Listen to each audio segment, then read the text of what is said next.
Welcome to the Banker Lamp. Please enjoy the video. You begin by confirming compatibility and grabbing a good cable. This prevents connection failures. Once done, unlock your iPhone and enable Bluetooth and Wi-Fi so the car can discover it. Plug the iPhone into the Mercedes USB media port. Use the port marked for data, not charging. You'll see a prompt on the car screen. Select Apple CarPlay. Make sure to tap Trust on your phone if asked, because that authorizes the data link for the first setup. Once CarPlay appears on your Mercedes display, go into the infotainment settings and enable Apple CarPlay explicitly. Mercedes systems often require this extra step.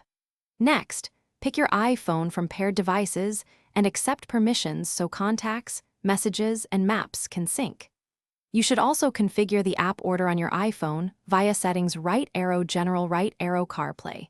This determines the interface you see while driving. Doing this now saves fumbling later and optimizes quick access. You finish by testing maps, calls, and music to confirm the connection is reliable.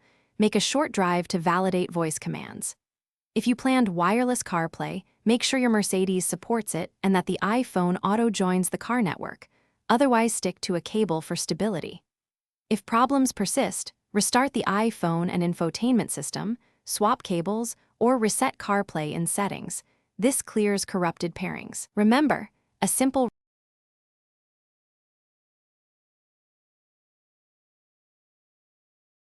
Thanks for watching. If this was helpful, leave a like and consider subscribing. See you next time.